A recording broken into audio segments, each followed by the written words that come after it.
juróom-ñaari waxtu toftal fanweeri simili ci télévision Futurs Médias dal leen ak jàmm ci xibaaru marax yi dina bokk ci li ñuy waxtaane jëye ji xew ca diwaanu Kaolack ci quartier boobee ñuy duppee Fass Kawoon foofee nag ñaari nit yu fekk baax foofee ca réew États-Unis ñoom la ñu song rek ba doom ba sax ñàkk na ci bakkanam bi ñu jotee xibaar bi rek consulat États-Unis bi féete fii ci Ndakaaru demoon nañ ca diwaan ba ngir semeeku li ci mel demoon nañ foofee ca l'hôpital nag fekki baay ji nga xam ne jamono ji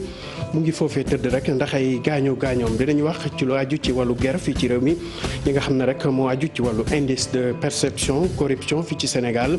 ñu ne nag ba jamono ji nag amul dara lu ci soppeeku fa ñu nekkoon atu 2016 ak léegi dara bougé wu ci maanaam li ñuy duppee zone rouge ba tax na rek ñu ngi sàkku ci kilifa yi forum civil moo waxee ni mel ñu def lépp kattan ngir lépp li nga xam ne moo aju ci wàllu guerre fii ci réew mi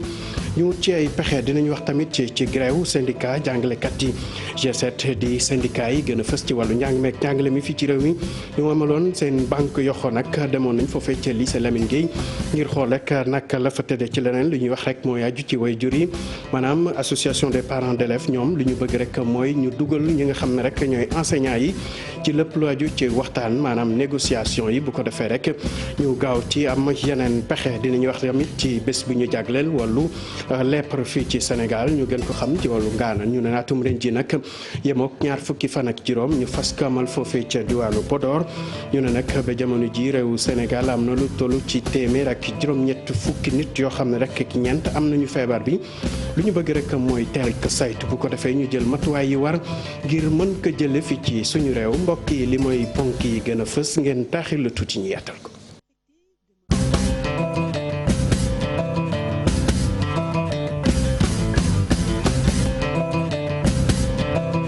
kii dal leen ak jàmm ci xibaar yi ñu door ak rek jëye ji xew foofu ca diwaanu Kaolack ni ñu ko waxee woon ci ponk yi rek nit ak doomam lañ fa song beeg doom bi sax ñàkk ci bakkanam foofee nag mu ngi xewee rek ci quartier bi ñu duppe Fass Kawoon gannaaw rek li nga xam ne xew na consulat bu États-Unis bi fecc fii ci Ndakaaru demoon nañ fa tey ci suba rek ngir nemeeku ji ki nga xam ne moo ci am ay gaañu jaar morgue ba tamit ñaanal ki nga xam ne rek moo fi bàyyeekoo gannaaw loolu nag taskatu xibaar yi ñu ngi doon njort sax ne dinañ yëkkati tey kàddu rek jëmale ci li ni mel waaye ba nag ni yëkkatiwuñ fa weni kàddu loolu rek may ñu demaat ca Kaolack fi nga xam ne foofee la njombe mi xewee nag la demee ak ki nga xamante ne rek moo ci ñàkk bakkanam ak way juróom bu góor bi nga xam ne jamono ji mu ngi foofee ca l'hôpital ba ñu koy faj ci teewaayu Ibrahima Diame àndoon ceeg Fally Gueye. Papa ji mu ngi am 49 ans doom ji mu ngi am 18 ans. doom ji tudd Basirou Cissé papa ji tudd Abdoul Aziz Cissé ce sont des Américains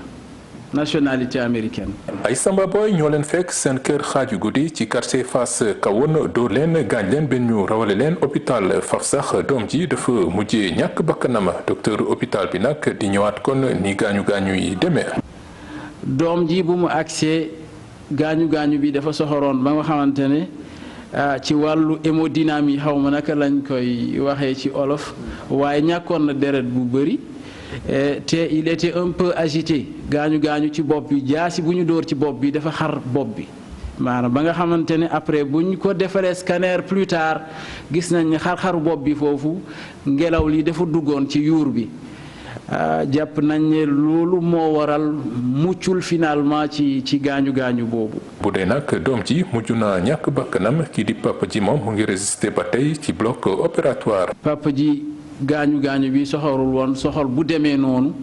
bu mu agsee defal nañ ko ay rajo defal nañ ko ak ay analyse. administration hôpital régional bu Kaolack nag doon andi ay leeral ci prise en charge bi nga xam ne def nañ ko ci blessé yi de bu ñu sukkandikoo ci docteur li lépp li hôpital bi waroon a def nañ ko. waaye du caaginu yéex a toppatoo wala ñàkk toppatoo loolu moom mënuñ ko wax ñu xam ne ci wàllu prise en charge wax dëgg yàlla def nañu sunu kéem kàttan. ci fàttali nag attaque bi de mu ngi am ci guddik biig ay Samba Boy yu nga xam ni kenn gisagu leen ñoo leen bett seen kër dóor leen ay jaasi yóbbu seen koppar. Ibrahima Diame ñu dem ba ca diwaanu Ndar Géej foofee ñuy duppee mu ndoom est nag diggante ñi nga xam ne ñooy sàmmkat yi ak béykat yi seen diggante neexatul li ko waral rek dinañ faral di laal yenn saay ngir mën fa jëlee li ni mel rek ñi nga xam ne rek ñoo feete ci wàllu mbéy mi wàccoon nañ tey rek ci mbedd mi ngir njaxtu sàkku tamit ci kilifa yi ñu jël dogal ngir li ni mel ñu mën ko fa jëlee Ousseynou Diop teewal nañ ca diwaan ba àndoon cee Kabib Seck. Ndom est tiit njàqare la askan wi àndal ginnaaw jafe-jafe bi am ci diggante baykat yi ak sàmmkat yi bañ ñaar sax ñu daal di si cor yu metti ñu dem ci hôpital régional bu Ndar ngir fajoo fa dëkk yi nag nelaw fi ba yandoor léegi jafe na fa. amul benn sàmmkat bu dëkk ci dëkk bi baykat bu dëkk ci dëkk bi te doo dem di yóbbaale arme ndax insécurité jigéen ñi sax mënatuñu génn xale yi mënatuñu génn ndax insécurité mënatuñu dem ci àll ba. ñii di baykat yi nag ñu ngi ñaan kilifa yi ñu wax ci mbir mi ndaxte léegi ngir nga mën a dem sa tool sax liggéey fa jafe-jafe la ñaari pàcc yi kenn ku ne ngànnaay ngay fanaanoo di wane jafe-jafe bi am seen i diggante. su fekkoon ne mbir mi ñu bëggoon ci def dool mbaa ñu def ci loxo weesu koon na fi comme ne dañu nar a seetaan ñun dañuy yëglu moo ñu war am nañ suñu doole mën nañ ko jaay mais dañuy yëg ndax tey keroog buñ ko jàppan dóor ko ba mu dee dañ naa mënoon ngeen xaar yoon comme na dañuy xaar yoon ba sës na yoon def liggéeyam. si jafe-jafe yooyu sax tax na ci ndajeek taskatu xibaar yi de ñoom baykat yi ñaan justice mu def liggéeyam. seen doom yaa ngi jàng si dëkk bi seen jabar yaa ngi jaay fii ñoo ngi leen di xool lan la ñuy xaar mooy liggéey justice defu ko dañuy takk suñu seen gën a doon góor ñi fajal suñu bopp na leer. dañu interpeller nag président de la république ministre de l'intérieur ministre de la justice mu wax ci lii nañu. gendarmerie brigade Ross Béthio moom moo ñàkk def liggéey moo tax lii di produire saa yu nekk c'est pas la première fois. jamono ji nag diggante baykat ak sàmmkat yi nekk ci Mounom Est ci région bu Saint-Louis neexatul mu mel na kon kilifa yi nekk ci gox bi war nañ ci jël ndogal bu dul loolu jéye mën na am ci mbir mi. Ousseynou Diop ñu jël su fii ci Ndakaar wax ci laaju ci wàllu guerre ak li ñuy duppee rek indice de perception ci wàllu corruption atum 2019 loole nag fësal nañ ci rapport liñ ci mën a jàpp mooy réewu Sénégal bokk na ci dëkk yi nga xam ne corruption da leen sonal lool ndax atum 2006 ak léegi dara soppeeku ci ñu ngi nemmeeku rek li ñu duppee zone rouge moom réewu Sénégal mu ngi ci ba tax na rek ñi feete ci forum civil ñu ngi sàkku ci kilifa yi rek ñu xeex lépp lu aju ci wàllu mal gouvernance impunité ak li nga xamante ne rek mooy tax yenn fitna yi ñu ko si nemmeeku leneen la ñuy sàkku rek mooy lu aju ci wàllu loi yi ñu wote ko bu ko defee rek ku ci defati li ni mel yoon mën a dal sa kaw. Maguette Soirée Diallo teewoon na tey bi ñuy jébale rapport bi teewoon ci Thierno Loramenti. atum 2016 ba jamono ji notu Sénégal changé wul moom ci zone rouge bu indice de perception bu corruption bu atum 2019 ñetti at a ngi nii benn note kese lay am bu toll ci 45/100. depuis 2016 ñu ngi doon liggéey pour que note yi gën a avance mais depuis 2016 notu Sénégal yokkuwul 45 lay am 45 2016 sur 100 45 sur 100 en 2017 45 également en 2018 45 en 2019. impunité bu bëri bi alal julewul ji mal gouvernance bi bokk na ci li tax Sénégal mënul génn ci zone boobu bu ñu sukkandikoo ci forum civil. li tax Sénégal des stagné ci zone rouge bi bokk na ci li ñuy wax impunité parce que ak ñàkk a jox li nga xam ne askan moo ko moom mooy ñu leeral leen seen askan nag seen alal naka lañ ko yoree. Cour des comptes IGE OFNAC ARMP yoroon nañ ay sénégalais ay rapport gis nañ ministre boo xam ne yor na fa ay fonds de promotion féminine Cour des comptes woo ko pour déglu ko mu bañ. ñu wax ci wàllu marché public parce que boo xoolee dafa am instance yoo xam ne instance de régulation muy ARMP muy Sénat ñi fa nekk ay njiit seen mandat dafa jeex bu yàgg boo jëlee exemple mel ne ARMP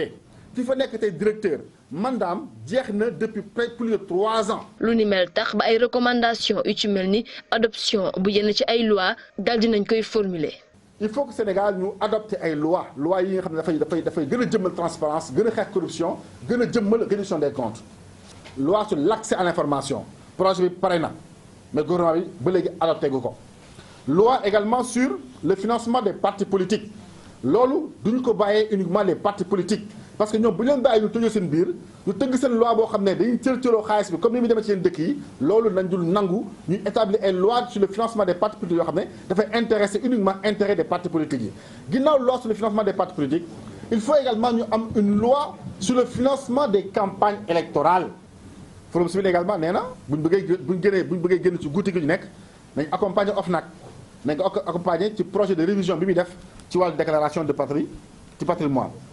analyse bu résultat yooyu ci Afrique wane na ni juróom-benni réew rek ñoo bokkul ci zone rouge bi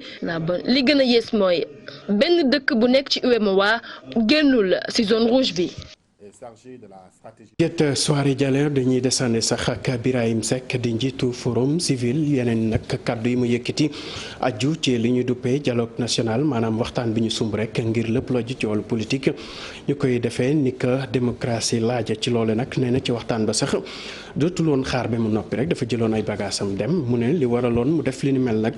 dafa dem ba njort ne wàllu politique moom dafa bëri lool ci boobu la waxtaan tax na sax ñoom kenn daawul leen déglu maanaam temps bi ñu leen waroon may ñu teewlu ay kàddu. li taxaw ñu génn salle bi lu yomb la ñoom xam nañ ko mooy di ne boo woowee nit ki ci dialogue boo woowee nit ki ci waxtaan doo ko yemale fi muy wax ci da ko fi nga yem comme décret bi créé comité de pilotage bi dafa mettre en place des commissions yi moom commission politique commission économie sociale commission modernisation corruption et cetera ñun forum civil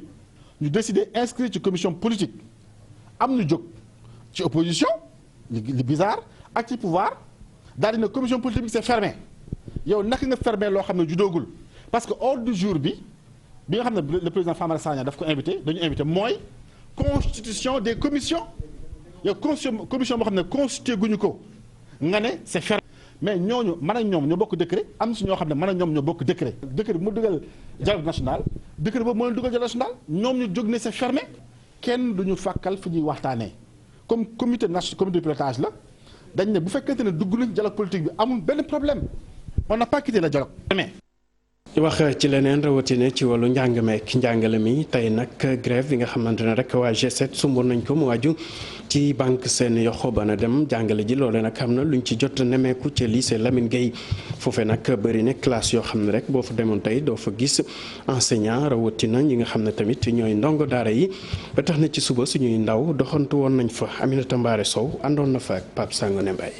dal lañu nemmeeku fii ci collège bu Lamine Gueye xale yi lañu fekk leen ñu toog ci cour gi nee nañu seeni jàngalekat la ñuy xaar ñenn ji ak seguñu. suba sport laa waroon def 10 heures ba midi mais ñëwul. tey suba si ba léegi defuñu cours amoon naa cours PC 8 heures ba 10 heures ak cours anglais 10 heures ba midi. classe yi jàng mooy 6e A 3e A ak 4e A ak 5e. non depuis ce matin defuñu cours prof yi ñëwuñu parce qu'ils sont en grève. ba sub tey ñu ne grève générale dañoo dakkal njàng mi ci école yi lee yëpp loolee nag daal di nay chamboulé tuuti rek yenn jàngalekat. tey ci suba éducation physique rek laa def français laa waroon def ak kii ak anglais waaye damaa dégg ñoom dañuy def grève. ñoo toog rek ñu ne ñu dese nañu prof espagnol bi dafa war a ñëw 13h 15h pour ñu def cours ak moom. 10h ba midi mais dañ ko décalé ba 11h. grève la ñu am na quelques professeurs yi ñoo am na ñu ñëwul. plan d'action bu njëkk bu ñu teg ci atum 2020 Saourou Sène ak ñi mu àndal ne dañuy alerter nguur gi ngir mu gën a farlu ci accord yi ñu signé atum 2018 ak atum 2014 su ko defee daal dellu si waat ci école yi lee. Aminata Mbaare Sow bi yoon nag dañuy desale ci njàngale mi waaye jox kàddu gi ñi nga xam ne mooy waa UNAPES di kuréel bi ëmb parents d'élèves yi ñoom li leen gën a ñor jamono ji mooy nees def ngir sauver année bi bu ko defee rek seen doom yi mën a dellu sa l'école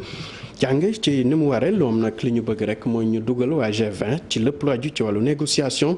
leneen la ñuy sàkku ci nguur gi nag mooy mbiru 40 000 bacheliers yi nga xam ne rek jot nañ leen orienté ci yenn université publique yi ñu taxawu ci seeni mbir Ousseynou Thiam àndoon ceek Ahmadou Bamba Samb. bis bi ñu nemmeeku ci njàng mi nag soxal na bu baax kuréel gi nga xam ne bii moom moo ëmb lii di wayjuru ndongo yi ak étudiants yu Sénégal ci ab secrétariat permanent bu mu amal fii ci diwaanu Tëngéej ñoom nag li ñuy ñaan nguur gi rek mooy mu dugal kuréel gii di G20 ci lii di négociation yi dox ci diggante état bi ak ñii di syndicat enseignants yi. waral nag sunu réunion secrétariat permanent bi moom mooy dañu bëgg a discuter ci situation wu actuellement grève bi xam nañ ne am na syndicat yu bari yoo xam ne yi commencé nañu déposer ay préavis commencé nañu sax tey. muy G7 G20 rencontré nañ leen démb ñu waxtaan nañu te peut-être dina ma ay rapprochement ñu ngi déggante mais li ñuy ñaan aussi bien que gouvernement bi dafay discuter ak G7 parce que ci élection de représentative yi ñoom ñoo ci génnoon léegi G20 bi ñoom it comité dialogue social war na mën a toog waxtaan ak ñoom parce que dialogue c'est inclusif dañu am seen récépissé même bu fekkee ne sax duñu négocier ak ñoom nañ leen déglu. ci effectif yi jéggu dayoo ñu nemmeeku ci lii di université publique yi INAPES nag jàppal ne jëm gi nga xam ne moom moo yore njàng mu koy nag dafa war a xoolaat bu baax lu jëm ci orientation ñii di bachelier yu bees yi. ministre bu bees bi moom nee na dina def ren de telle sorte que maanaam ñeent fukki junni étudiants yëpp ñu dal di ñëw dugg ci université publique yi loolu ñu ngi koy rafetlu waaye nag dina xaw a jafe ndaxte professeurs yi nga xam ne ñoom ñeen war a jàngale mataguñu dégg ngeen SAES wax nañ ko fan yi personnel administratif de technique et de service bi nga xam ne ñoom ñooy encadré écoles yi universités yi taxawaguñu am na université yoo xam ne ba tey sax pareeguñu donc bu fekkee ne dafa jël loolu teg ko ci loxo yi sénégalais yi ñun mënuñu ko gëm li ñuy wax naan moom mu dal di xoolaat agenda am te li ñu koy conseillé moom muy def de telle sorte que mu def benn échéancier buy permettre ren bu fekkee ne am na genn wàll partie bu mu dugal di tabaxaale à côté bu boobaa peut-être fii ak 5 ans 10 ans dinañ mën na fekk université yi dal di pare bu boobaa ñu dal di jël ñëpp dal leen fay dugal. mu doon ay wayjuru ndongo ak étudiant di ñaan nag parti yëpp ñu ànd ak dal ngir nag ñu am année scolaire boo xam ne bii day ànd ak dal tamit. Ousseynou Thiam del si wax ci waa G20 ñi féete ca diwaanu Ndar Géej ñoom tamit dañuy sàkku rek ci kilifa yi ñu boole leen ci lépp lu aju ci wàllu négociation yi leneen lu ñuy sàkku rek maanaam fexe ba lépp loo xamante ne moo aju ci wàllu l'école yi ñu fexe ba mu gën a mucc ayib maanaam abri provisoire wala mbaar yi ñuy gis ci yeneen établissement yi ñu mën ko fi jëlee dañuy teewlu Mamadou Tamba mu nekkoon seen mandataire ñu teewlu ay kàddum ci micro Ousseynou Diop. liggéey bi fa nekk dafa doy waar. li des problème mu enseignant dafa doy waat parce que tey fu mu ne nii boo génnee enseignant bu nekk am nga problème dossier bi nga xamante ne traité wuñu ko wala nga am ba projet bi nga xamante ne mu ngi fonction publique depuis au moins 2 ans 3 ans wala 5 ans. projet dafa war a nekk li nga xamante ne bu fekkente du ñàkk benn ni ko war a gis mais bu fekkente ne dañ ko bëgg a jël def ko li nga xamante ne mooy li normal maanaam fu nekk fépp ñu gis fa ay abri provisoire ñun enseignants yi d'accord ñu si ñun G20 d'accord ñu si. te loolu moo tax ñu jóg kooku nañ ko fii dindi l'éradication des abris provisoires fii ba Kédougou bëggatuñu également nanguwuñu ñi suñu collègues yi ñiy liggéey ci conditions yi nga xamante ne c'est inacceptable yeneen yi mooy négociation yi mais quand même ay syndicats yi nga xamante ne am nañu droit am nañu seen i kayit am nañu seen reconnaissance ñu nekk fii négociation am na mais dialogue am na ñu bëgg leen beddi ci lépp loolu mënu nekk te doo duñ ko nangul kenn. ñeneen ñuy waajal yëngu-yëngul di fédération des enseignants du Sénégal ñoom nag jàpp nañ ne rek alxames ci fanweeri fan ci weeru janvier bi nar nañu amal rek grève générale ñoom tamit li ñu bëgg rek mooy lépp lu aju ci wàllu accord yi nga xam ne jotoon nañ ko xaatim ak kilifa yi ñu taxaw ci leneen lu ñu bëgg tamit mooy dialogue national bi ñu def kem kàttan ngir lépp lu laal njàng meek njàngale mi ñu mën ci wax Moussa Diène la ñu teew lay kàddum ci micro Aminata Mbaare Sow.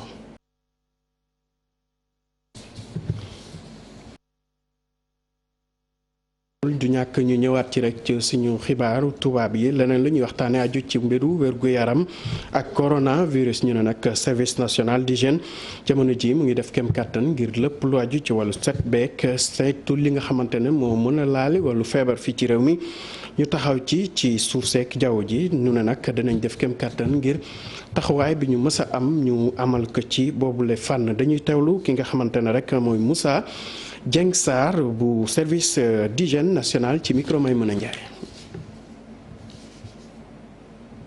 boobu nag au niveau du ministère de la santé et de l'action sociale am na li ñuy wax le comité national de gestion des épidémies yi nga xam ni am na yeneen direction yeneen services yoo xam ni ñoom ñoo ko boole di si xeltu bu saa yu amee ay menaces yi nga xam ni jëm na si genre yi feebar yooyu ñu toog di daje pour xool yan stratégie la ñuy jël ak yan nañ koy mettre en œuvre sur le terrain pas plus tard que démb si ngoon amoon na une réunion bu ñu tenir fële au niveau du ministère pour waxtaan si loolu di xamal ni nag bon feebar boobu surtout c'est la surveillance qu'on a mis en avant surveillance épidémiologique te loolu aussi c'est à travers les voyageurs yi donc am na maanaam la surveillance au niveau des aéroports xam nga aéroport bi am na contrôle sanitaire aux frontières aériennes et foofu aussi am nañu ay agents yi fa nekk contrôle sanitaire aux frontières maritimes aussi bu nga xam ni moom moo nekk ci port bi aussi pratiquement c'est tous des agents d'hygiène qui sont là-bas à la tête un médecin mais aussi au niveau de certains postes frontaliers. ñu des a nekk waa service national d'hygiène ñoom nag li nga xamante ne rek moo aju ci wàllu setal wala taxawaay bi ñuy am at bu nekk ngir aar réew mi ci wàllu cet ñu ne naatum ren ji nag lu toll ci fukki junni daal ci ay kër yoo xam ne jot nañ fa dugg rek amal ay pompe bokk na ci tamit école yi ak yeneen bërëb yi nga xam ne askan wi dinañ fa faral di teew leneen lu ñu mën a yokk rek ci seen liggéey bokk na ci lu toll ci juróom-ñett fukki million ak ñeent bu ñu dugal ci trésor public ñoon rek ñu ne li ñu fas yéene rek jàppale trésor ci lépp loo xam ne rek mooy liggéeyam Maimouna Ndiaye fekke woon na tey seen rapport d'activité àndoon ceek Mohamed Sow Dieng. at bu jot ñi nga xam ni ñooy liggéey ci service d'hygiène dina ñëw booloo def liggéey bu ni mel muy ab rapport boo xam ni dañuy wax ana fan la ñu jëm li ñu jot a liggéey ci at bi ak lu leen desee at bi naam am nañ ay jéego wante lu bari des na. dem nañ ci plus de 20 000 maisons visiter leen seet infraction yi dem nañu aussi ci boutique yi ci restaurant yi ci boulangerie yi def nañ ci loolu mat 17 000 boo seetee muy écoles yi aussi def nañu visiter ay école ay daara ay mosquée ay fabrique d'eau def nañu au moins 59 fabriques d'eau def nañu 305 yoo xam ne ni ay école la def nañu 359 ay daara yooyu yëpp xool nañu ko ak ay formation sanitaire saytu hygiène ba fi nekk. au total bi ñu defee loolu am nañu 84 millions 222 millions ñu def amende ñu teg ay daan jàpp nañu 37 personnes maanaam fan ju arrêté leen defee ren parce que dañuy def ay gravats ay ferrailles ay vidange de fosse ci voie publique. ay liggéeykat yu booloo askan wi tax leen a jukk ñu ngi bay seen waar naam wante lu bari dafa des rawatina jumtuwaay yi ñuy liggéeyee tey jii bu ñu sañoon ñu amal leen budget boo xam ni dañuy doxal liggéey bi ñu leen sant. dañuy sugg suñu loxo ndax ñoom ñu gën a mën di ñëw donc defe naa loolu demande bu baax la te ñun pare nañu pour fekk si leen si loolu di ñaan aussi tamit état bi tamit ñëw tamit fekk si leen surtout que président de la République li mu bëgg mooy dëkk bu set ñu am ay dëkkuwaay yu mucc ayib donc loolu dafa lu baax la. ci atum 2020 liggéeykat yi bëgg nañu li ñu defoon 2019 ñu gën koo yokk ci ay opération coup de poing yi nga xam ni bëgg nañ koo def wante nag dafay laaj ndimbal bu yaatoo yaatu. Maimouna Ndiaye ñu wax ci journée mondiale bi ñu jagleel wàllu lèpre wala feebaru Ghana atum ren ji nag ñu ne foofee ca diwaanu Podor lañ fas yéene màggale boobu bébés ci loole nag jot nañu xayma lu toll ci 189 cas wala téeméeri cas ak juróom-ñett fukk ak ñeent yoo xam ne rek feebar bi jot na leen dal ñu ne liñ ko sumbere nag mooy ne ñu waxtaane nees def ngir teel ko saytu bu ko defee tamit ku mu dal ñu taxawu la ci taxawaay bu mu gën a yàllool Fatou Bintou Konté ci liggéey bi àndoon ceek Gervais Yaw. ren ji nemmeeku nañu ne lii di maladie bi ñuy wax ngaana lu toll ci fukk ak juróomi cas yu wàññeeku nemmeeku nañ ko ci atum 2019 bi lee moo ne di feebar bi moom jeexagul fii ci Sénégal. Nous avons enregistré. ci lu jëm ci feebaru gaana bi ci atum 2019 wàññi nañ téeméer ak juróom-ñetti fukk ak juróom-ñeenti cas yu bees loolee buñ ko méngaleeg atum 2018 ñu seetlu ne malade yi wàññeeku nañ fukk ak juróom-ñaar ñoo ci deñ. Il y a 17 malades de moins. région yi nga xam ne nag ñoo gën a am li nga xam ne moom moo di maladie bii di ngaana bokk na ci région de Kaolack Diourbel Thiès ak Dakar mi nga xam ne jamono ji moom moo ëpp ay cas. les régions de Diourbel. ci wàllu feebar bi région bu Dakar moo jiitu topp Thiès naka noonu itam Kaolack Dakar nag li tax mu bëri mooy ñeneen dañuy jógee ci yeneen région ñëw di fi faju. pour s'ajouter à ceux de Dakar.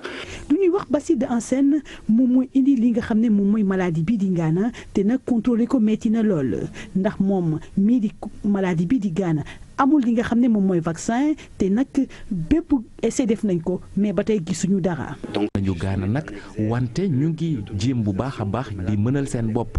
ci wàllu koom rawatina projet yi nga xamante ne teg nañ ko. indépendants financièrement qui ont. ren thème bi ñu jàpp nag ngir célébrer journée mondiale de la lèpre fii ci Sénégal moom moo di nag gaaw koo dépister li nga xam ne moom mooy lèpre ngir faj mi gaaw te du am benn séquelle moom coordonnateur bi nag jàpp na ni nag faaw nag ñu jox ko ay moyens yu am doole ndax maladie bi maladie sociale la.